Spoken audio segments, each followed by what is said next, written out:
నా పేరు Ashok, CPML new democracy Telangana రాష్ట్ర కార్యదర్శి.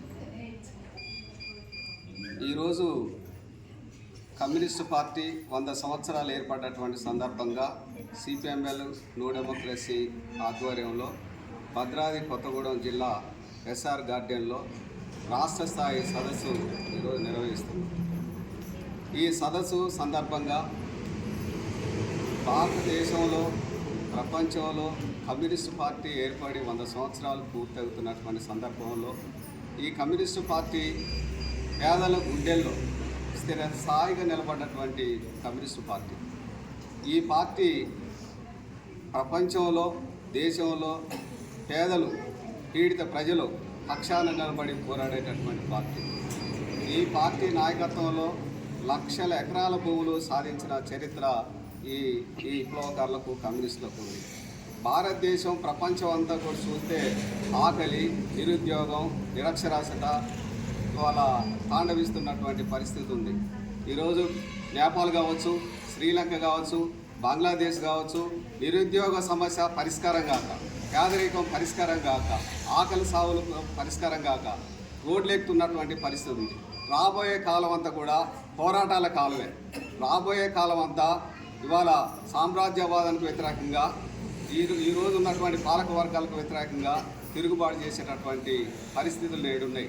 ఈరోజు మొత్తం భారతదేశంలో చూసుకుంటే దండకార్యంలో ఉన్నటువంటి ఖనిజాలని కొల్లగొట్టడానికి సామ్రాజ్యవాదులతో బిలాఖతై ఇవాళ ఆదాని అంబానికి ఇవాళ మొత్తం దండకార్యంలో ఉన్నటువంటి ఖనిజాలను కొల్లగొట్టడానికి కగారు పేరుతో ఆదాని అంబానీకు సపోర్ట్ చేస్తూ ఇవాళ భారతీయ జనతా పార్టీ ఇవాళ కగారు పేరుతో నక్సలైట్లని అణిచివేసేటటువంటి పరిస్థితి ఉంది.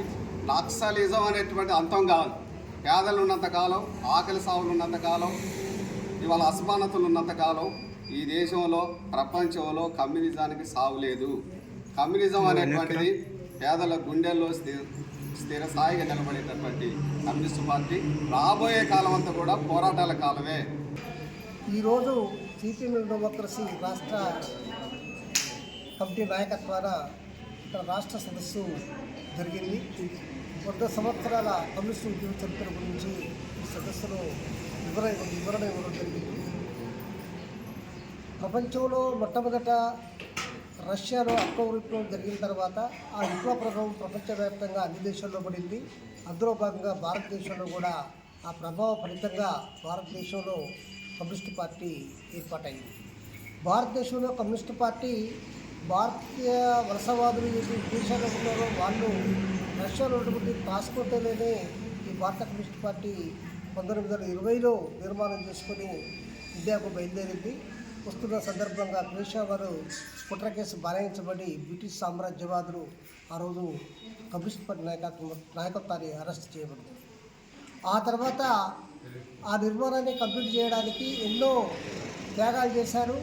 1924లో మరో కుట్ర కేసులో కాన్పూర్ కుట్ర కేసు కింద అరెస్ట్ చేయబడ్డారు. ఆ కుట్ర కేసులో నాయకత్వానికి అనేక సంవత్సరాలు శిక్షలు కూడా విధించబడ్డాయి.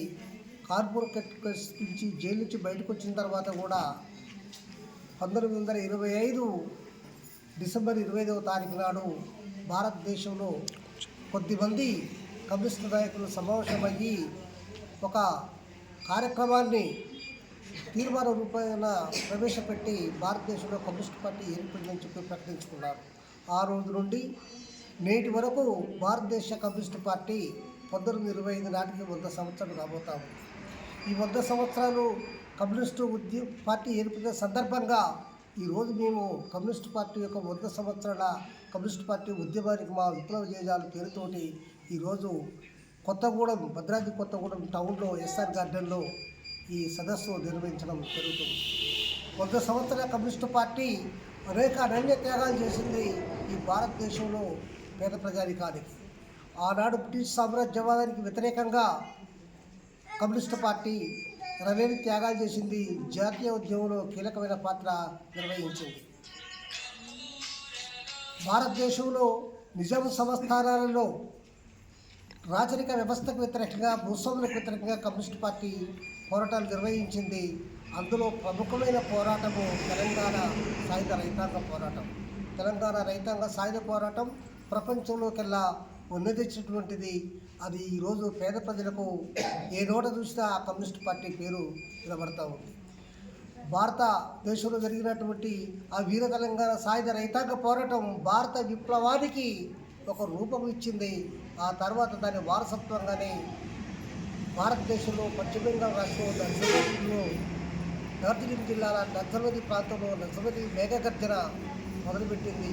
ఆ మేఘగర్జనతోటి భారతదేశంలో మరొకసారి సాయుధ విప్లవ పంథ దీర్ఘకాలిక ప్రజాయుద్ధ పంథ ద్వారానే ఈ దేశంలో విప్లవాన్ని విజయవంతం చేయవచ్చని చెప్పి రుజువు జరిగింది.